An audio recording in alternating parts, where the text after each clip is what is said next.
Okay, top end of the scapula. Still have more bone fragments that are getting pushed out. Took out 4 the original day. Darting this southern white rhinoceros from the air, wildlife veterinarian Fowlds knows he has a challenge ahead of him. Gored by another rhino, a mother with a calf has 2 serious shoulder injuries. But before Dr. Fowlds and his veterinary team can get a closer look, they must sedate the mother and temporarily split her from her calf. The 2 wounds are severe, with each one requiring different levels of care. Dr. Fowlds and his crew get to work cleaning them. They inject the mother with antibiotics to prevent infection and check her overall health. Okay, and we need a rope on her back leg, please, too. Male rhinos will often try to kill a calf in an effort to bring a female into estrus.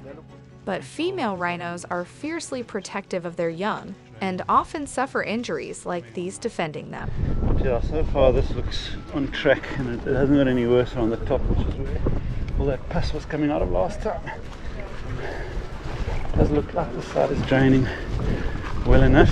For these wounds to heal, they must be clean and drain well. Below the deepest wound, Dr. Fowlds has cut a hole in the rhino's thick skin to give the fluids a way out of her body.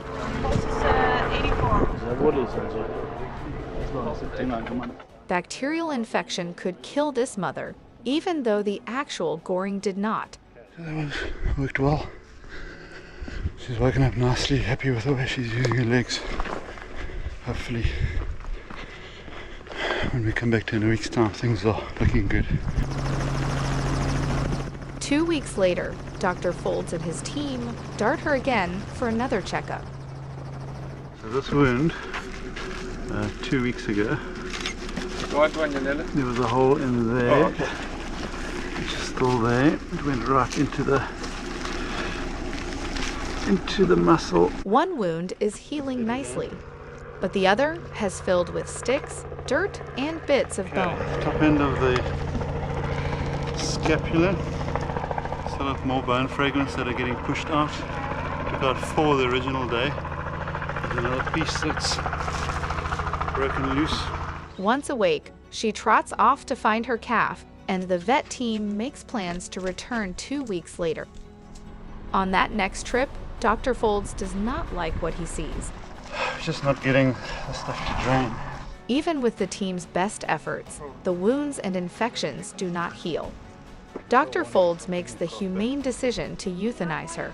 I don't have an answer for this. Her calf, however, is old enough to survive on its own. It will join a new group, or crash, of rhinos on the game reserve.